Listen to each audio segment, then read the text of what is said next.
Hari ini kita akan bicara bertolak ke tempat yang lebih dalam lagi. Amin. Tuhan Yesus berkata kepada Petrus setelah dia mengajar.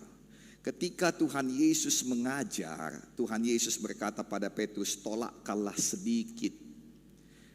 Jadi Tuhan masuk ke dalam air, dalam arti kata perahu itu ada di dalam air, bukan di darat, tetapi tidak di tempat yang dalam. Yang mengerti katakan haleluya. Dan di tempat itu Tuhan mengajar.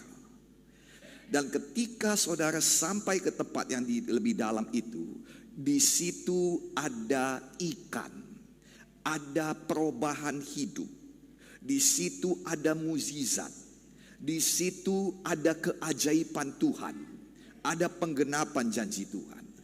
Tetapi sebelum itu ada prinsip-prinsip yang harus kita laksanakan. Saudara, hari ini saya berdoa supaya semua kita rela bertolak ke tempat yang lebih dalam lagi. Amin. Kita berikan tepuk tangan bagi Tuhan Yesus. Lukas 15 ayat 1 sampai 11. Nah, perhatikan baik-baik. Ia melihat dua perahu di tepi pantai. Nelayan-nelayannya sudah turun dan sedang membasuh jalannya. Tuhan Yesus tahu perahu itu perahu yang kosong. Tuhan Yesus tahu perahu itu adalah perahu yang tidak menghasilkan. Dia lihat, dia tahu. Hari ini Tuhan tahu keadaan kita. Tuhan tahu isi dompet kita. Tuhan tahu apa yang terjadi pada pekerjaan kita. Tuhan tahu berapa pendapatan kita hari ini. Tuhan tahu berapa orang yang datang ke warung kita hari ini. Tuhan tahu semuanya. Amin. Dan saudara, dia naik ke dalam salah satu perahu itu, yaitu perahu Simon. Tuhan tidak pernah salah. Dan dia naik di perahu yang tepat. Saya berdoa dia datang juga kepada pribadi yang tepat malam hari ini dalam nama Yesus. Amin. Haleluya. Dan kemudian Tuhan Yesus manggil dia dan menyuruh Simon tadi supaya ia menolakkan perahunya sedikit jauh dari pantai. Jadi tidak jauh, sedikit saja dari pantai. Tidak di tempat yang dalam, tetapi sudah di air.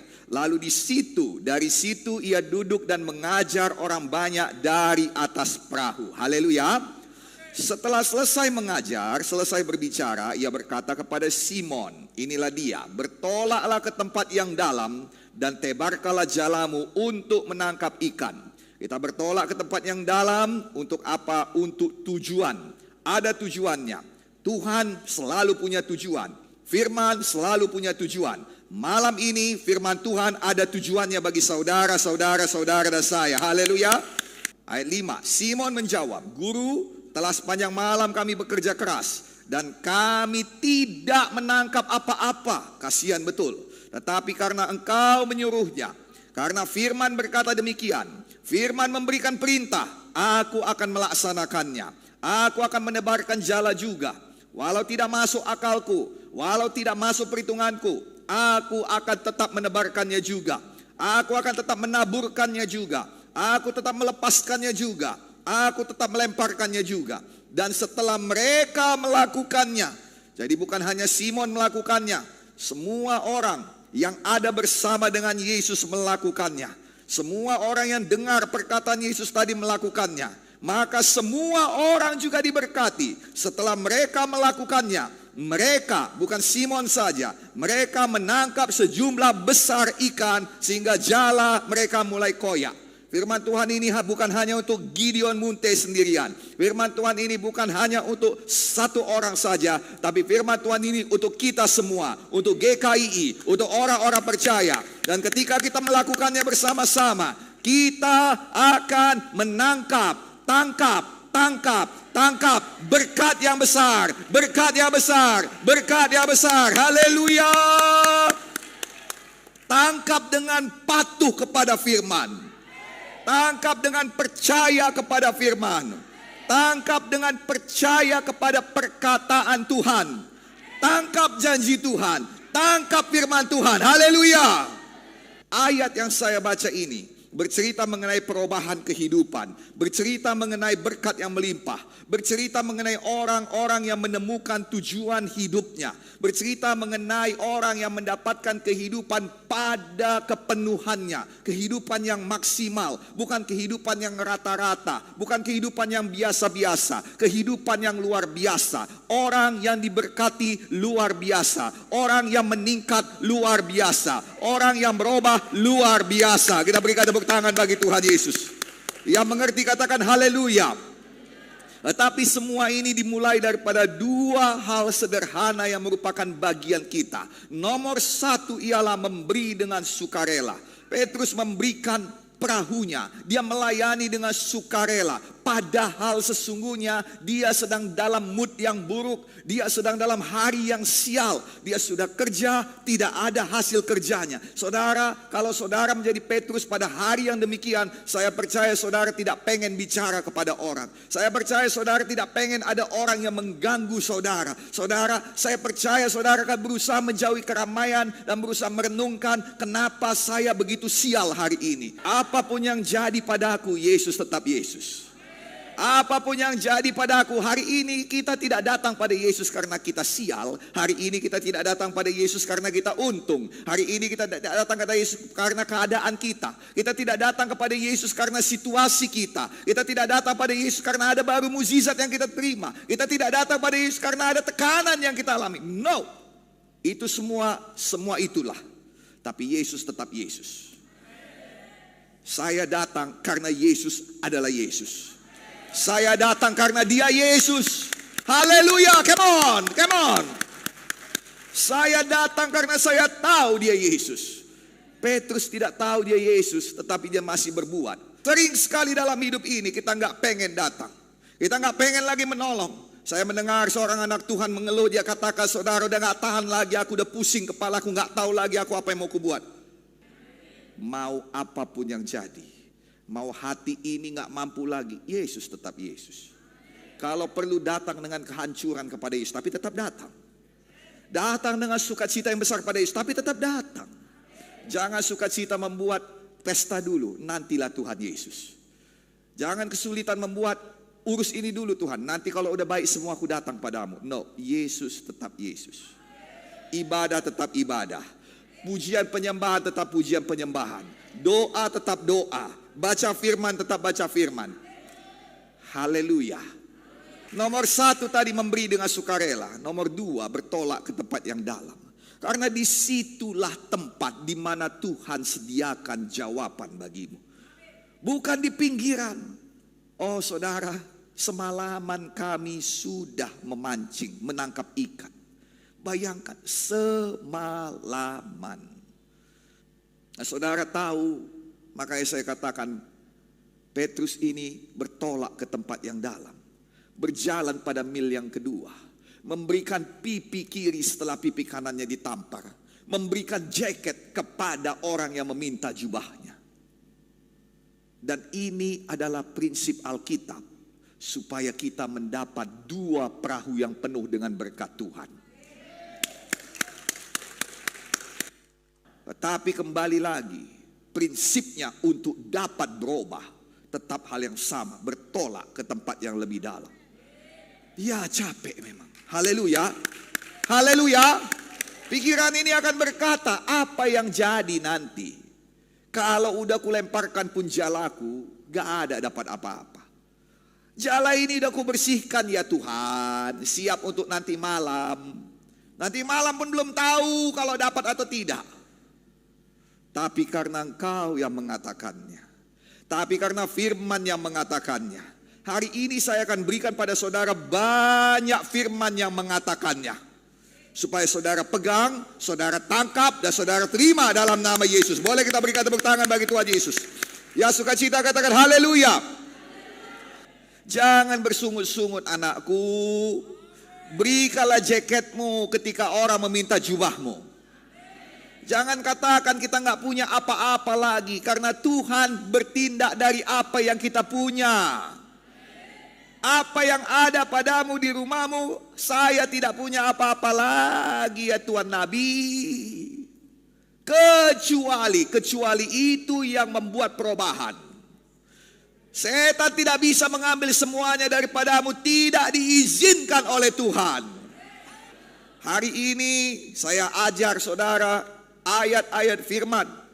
Sebab engkau yang mengatakannya, aku melakukannya. Jangan melakukannya karena Gideon Munte mengatakannya. Lakukanlah karena firman mengatakannya. Lakukanlah karena firman yang mengatakannya. Haleluya. Nah saudara, tadi dikatakan ayat ini bercerita tentang perubahan kehidupan. Alkitab mengatakan ada perubahan kehidupan. Yang kecil akan menjadi besar. Abraham yang kecil, Abraham yang kaya tetap punya kekurangan, tetap punya kerinduan. Manusia di dunia ini seberapapun hebatnya tetap ada kerinduan yang perlu dicapainya. Haleluya. Yang kecil akan menjadi besar, yang lemah akan menjadi kuat. Yesaya 60 ayat 22, yang paling kecil akan menjadi kaum yang besar, dan yang paling lemah akan menjadi bangsa yang kuat. Aku Tuhan akan melaksanakannya dengan segera pada waktunya. Haleluya. Yang miskin akan menjadi kaya. Yohanes 10 ayat 10. Yang menderita akan dihiburkan. Yesaya 57 ayat 15. Yang sedih bisa bersukacita. Inilah dia pekerjaan Tuhan yang mau dilaksanakan dalam hidup saudara. Dalam hidup saudara. Haleluya. Apa bagianmu? Sederhana, sambut. Sayang, dengarkan. Sering sekali kita itu selalu berbantah-bantah dengan Tuhan. Memang ada orang yang berbantah-bantah dengan Tuhan, tapi puji Tuhan, pada akhirnya mereka ikut juga. Alangkah indahnya kalau tidak perlu berbantah-bantah, langsung ikut saja. Lihat ya, perempuan di Sarfat. Berikan dulu roti itu padaku. Sebab firman Allah berkata, minyak tidak akan habis. Amin. Tepung tidak akan habis. Engkau akan selamat, engkau dan anakmu akan selamat. Dibantah dulu sekali. Yang mengerti katakan amin. Demi Tuhan Allahmu yang hidup. Amin. Berikan aku minum, dikasih minum. Berikanlah aku makanan. Demi Tuhan Allahmu yang hidup. Bukan Tuhan Allahnya lagi, karena dia tahu Tuhan Allahnya udah gak bisa lagi menjawab dia. Demi Tuhan Allahmu yang hidup. Gak ada lagi, cuman inilah. Kami buat roti dan setelah itu kami mati. Gak ada lagi. Tapi puji Tuhan masih ada satu lagi. Tuhan selalu bekerja, masih ada satu lagi. Dan Tuhan mau kau berikan yang satu itu. Ini pula yang susahnya. Perahu kosong. Hanya itu yang punya Petrus. Dia gak punya seekor ikan pun dia gak punya. Lepaskan jalamu. Hanya perahu dan jala dia punya. Dan Tuhan minta perahunya, Tuhan suruh dia lepaskan jalannya. Sayang, apa yang kita punya? Tebarkan semua. Lepaskan semua. Biar Tuhan bisa bekerja. Yang suka cita boleh berikan tepuk tangan bagi Tuhan Yesus. Haleluya. Tuhan mau memberikan berkat yang berkelimpahan. Yesaya 60 ayat 5-7. Pada waktu itu. Pada waktu apa? Kita lanjutkan. Engkau akan heran melihat dan berseri-seri. Persis sama seperti Petrus. Engkau akan tercengang dan akan berbesar hati. Sebab kelimpahan dari seberang laut akan beralih kepadamu. Dan kekayaan bangsa-bangsa akan datang kepadamu. Tuhan memberkati engkau untuk dua perkara. Nomor satu, Tuhan berkati untuk memasyurkan namanya. Untuk menjadi kesaksian dalam nama Yesus. 10 tahun ini akan menjadi 10 tahun berkat yang luar biasa bagimu. Jadilah kesaksian bagi orang lain. Berkatilah orang lain. Haleluya. Tetapi bersamaan dengan itu tidak pernah terpisah. Yaitu Tuhan berkati untuk apa? Untuk membangun rumah Tuhan. Ada perubahan kehidupan. Ada tujuan kehidupan. Haleluya. Tuhan mau memberikan tujuan kehidupan. Paulus berkata dalam Filipi 3:8, malahan segala sesuatu kuanggap rugi. Dia jadi Sanhedrin, rugi. Dia punya pengetahuan yang keras, yang luas, rugi. Semuanya rugi.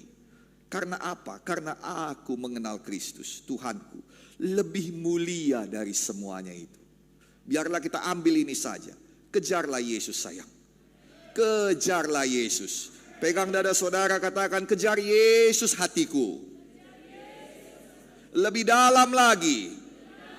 Bertolak ke tempat yang lebih dalam lagi. Haleluya. Ini saatnya kita bertolak ke tempat yang lebih dalam lagi. Saya ulangi sekali lagi. Ini saatnya GKII bertolak ke tempat yang lebih dalam lagi. Saya ajarkan firman yang benar pada saudara. Haleluya. Tuhan mau memberikan kehidupan kepada kita dengan kepenuhannya. Yohanes 10 ayat 10 berkata, aku datang supaya mereka mempunyai hidup dan mempunyai dalam segala kelimpahan. Tuhan mau. Sekarang masalahnya kita mau atau tidak.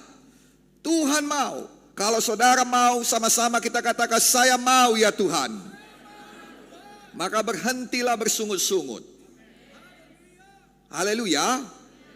Nah, saudara kasih dalam nama Yesus. Ya, bagaimana menerima dan menangkapnya itu.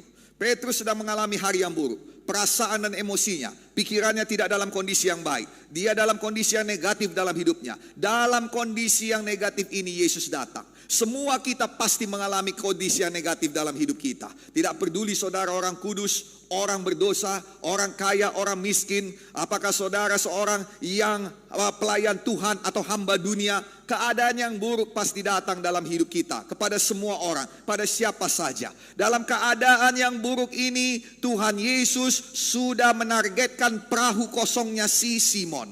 Tuhan Yesus sudah menargetkan usaha saudara. Tuhan Yesus sudah menargetkan masa depan saudara. Tuhan Yesus yang datang kepada Petrus, bukan Petrus yang datang pada Yesus. Dia tidak tahu pun siapa itu Yesus, tetapi Yesus kenal siapa itu Petrus. Semua boleh dapat berkat firman, tapi Petrus mendapatkan lebih daripada berkat firman. Dia dapatkan perahu yang penuh. Hari ini saya berdoa semua saudara tidak hanya dapat berkat firman, tapi lebih daripada sekedar berkat firman. Perahu yang kosong dipenuhkan oleh Tuhan Yesus. Haleluya. Tuhan selalu bertindak dengan prinsip firman-Nya. Apabila kita melakukan prinsip yang sama, sesungguhnya kita akan menerima kegenapan pekerjaan Tuhan di dalam kehidupan kita. Memberi dengan sukarela. Ingatkah saudara cerita mengenai Naaman yang disembuhkan dari penyakit kustanya? Dia punya harapan. Dia membawa hadiah yang banyak kepada Nabi Elisa. Nabi Elisa ini digadang-gadang oleh seorang anak kecil yang ditawannya. Dikatakan kalau dia datang pada pendetaku itu di jalan Sisingamangaraja, dia pasti disembuhkan. Amin saudara. Sampai di Sisingamangaraja saudara, yang datang bukan pendeta Gideon Munte, yang datang Pak Mega. Yang mengerti katakan amin. Lalu Pak Mega datang dan berkata, pergilah kau ke Sungai Deli. Baptiskan dirimu di sana 7 kali. Lalu terbayanglah padanya, kenapa enggak di kolam renang yang cantik? Kenapa enggak di sungai di kampungku yang bersih? Kenapa mesti Sungai Deli? Yang mengerti katakan amin. Tuhan tidak bekerja dengan cara yang kita ingini. Naaman saudara punya kerinduan dan dia punya cara. Dia adalah orang yang hebat. 2 Raja-Raja 5 ayat 1 berkata, Naaman adalah seorang terpandang di hadapan tuannya, sangat disayangi oleh Raja Aram. Karena Tuhan, bukan yang lain, Tuhan memberikan kemenangan pada orang Aram melalui Naaman. Tetapi orang itu seorang pahlawan, ada kurangnya, sakit kusta. Semua kita punya kurang. Semuanya kita berjuang dalam hidup ini. Kaya pun kita berjuang. Tetapi saudara semua juga kita punya cara. Maunya beginilah, maunya begitulah. Nah saudara dia punya pikiran. Dan dia berkata begini ayat 11. Aku sangka.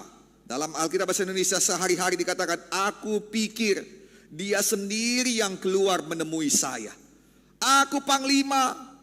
Kalau aku kemana-mana, gubernur yang keluar. Dia gak kasih ajudannya. Aku kemana-mana wali kota yang keluar. Aku kemana-mana jenderal yang keluar. Raja yang keluar sendiri. Tapi ini aku ke GKII, pembimbingnya yang keluar. Sayang, memang cara Tuhan beda. Kecewa aku katanya. Tuhan tidak dalam bisnis mengecewakan kita. Saya ulang sekali lagi. Tuhan tidak mau mengecewakan siapapun. Tapi Tuhan sedang menguji kita supaya kita naik kelas. Yesaya 55 ayat 8 sampai 9. Sebab rancanganku bukanlah rancanganmu, dan jalanmu bukanlah jalanku. Demikian firman Tuhan. Seperti tingginya langit dan bumi, demikianlah tingginya jalanku daripada jalanmu, dan rancanganku daripada rancanganmu. Haleluya. Naaman punya semua. Ada satu yang dia nggak punya. Orang dunia mengatakan dia nggak punya tubuh yang sehat.